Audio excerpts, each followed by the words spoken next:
Obviously দেখেন ওই সময়টা যেটা হয়েছে কোনো ইন্টেনশনালি কোনো কিছু করা হয় নাই।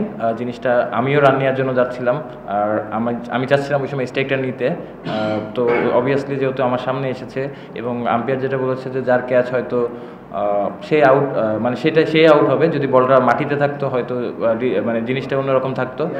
এয়ারে ছিল যেহেতু ক্যাচের অপশন ছিল ইয়েতে, বাট আমার কাছে মনে হয় যে আমি আমার ওয়ে চেঞ্জ করি না। আমি যে ওয়েতে ছিলাম, ওয়াইড ছিলাম, ওই ওয়েতেই আমি সোজা গিয়েছি 1 রানের জন্য।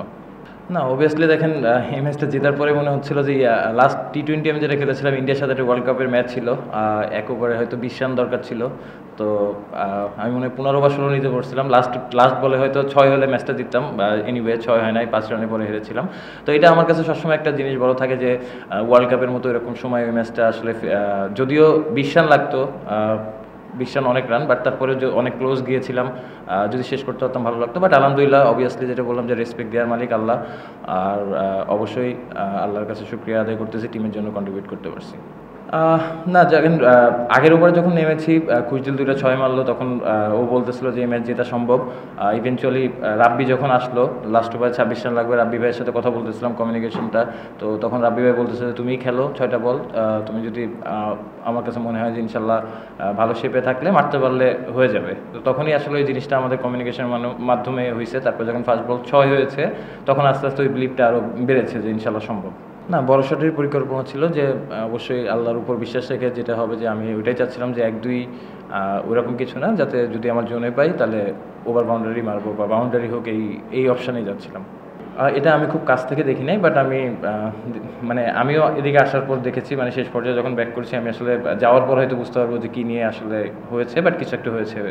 আমিও এটা দেখেছি, বাট আমি ছিলাম না ওখানে।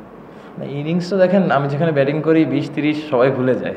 এটা নতুন কিছু না, এটা এরকম কিছু না, বাট হ্যাঁ অবভিয়াসলি সবথেকে বড় যে জিনিসটা টিমের জন্য কন্ট্রিবিউট করতে পারতেছি, এটা আলহামদুলিল্লাহ। এবং হ্যাঁ অবভিয়াসলি যেহেতু টিম জিতাতে পেরেছি, one of the best innings আমার। না, অবভিয়াসলি দেখেন রংপুর এবং বরিশাল, ওদের যে ক্রাউড আছে, অবভিয়াসলি তাদের ক্রিকেটের প্রতি ইমোশন অনেক। আমি জানি যে হয়তো বরিশাল থেকে অনেকে এই খেলা দেখার জন্য এসেছে, at the same time Rangpur থেকে অনেকে ট্রাভেল করে এসেছে এই খেলা দেখার জন্য। তো অবভিয়াসলি প্লেয়ার হিসেবে আমাদের দায়িত্ব, রেসপন্সিবিলিটি মাঠে আমরা কীভাবে তাদের এন্টারটেইন করতে পারতেছি এবং তারা কতটুকু মজা পাচ্ছে। অবভিয়াসলি দেখেন বাংলাদেশের ক্রাউড অনেক বেশি ইমোশনাল ক্রিকেটের উপরে।